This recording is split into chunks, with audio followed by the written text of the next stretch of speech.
Oh, mm, ayan, meron naman kayong tanong.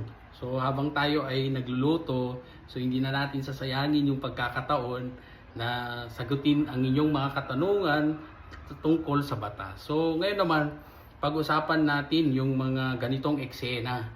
So, kuya, bili na po kayo ng aking binebentang sabon. Yung sabon na binebenta ko, sure ako na lalo kayong gugwapo.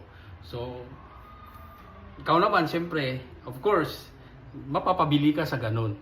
So, meron bang pananagutan sa batas ang ganung klaseng pagbebenta sa inyo? So, ang sagot po dyan ay wala po. Kasi under Article 1340 of the Civil Code, this article addresses the issue of fraud in contracts, specifically focusing on the concept of usual exaggerations in trade or mere puffing.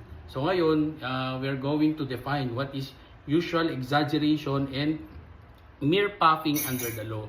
So this refers to the common practice of sellers using optimistic or exaggerated language to promote their products or services. So magbigay pa tayo ng ibang halimbawa, like for example, yung magbebenta ng isang car sa inyo. So sasabihin niya sa inyo na it is in excellent condition, or magbebenta ng house sa inyo. Sasabihin niya na it is the best in the neighborhood. Okay, so sa ilalim ng batas, that would still under usual exaggerations and mere puffing. So ang tanong ng karamihan, so kailan naman nagkakaroon ng tinatawag natin na usual yung ating when will be the time na nagkakaroon naman ng exaggerations that it would turn out to become fraudulent. So while mere puffing is generally not considered fraudulent, it can become so if the seller's statements are misleading and can cause the buyer to enter into contract they would not have otherwise entered into. So, napilitan lang sila, pero dahil sa mabulaklak na pagsasalita ng seller in a way that is already misleading, na napilitan kang, siyempre yung binanggit ko kanina, napilitan ka to enter into that contract, so that would be considered fraudulent. Example na lang natin ito. If a seller claims a car is new when it is clearly not, or that a house has specific feature when it does not.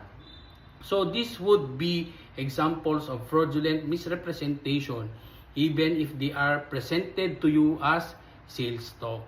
So ang tanong na naman natin dyan is, ano ngayon ang pananagutan sa ilalim ng batas? So under our Philippine law, false advertising as defined in the Consumer Act of the Philippines, particularly RA 7394, it refers to any advertisement that is untrue, deceptive, or misleading, intended or likely to induce the purchase of consumer products or services.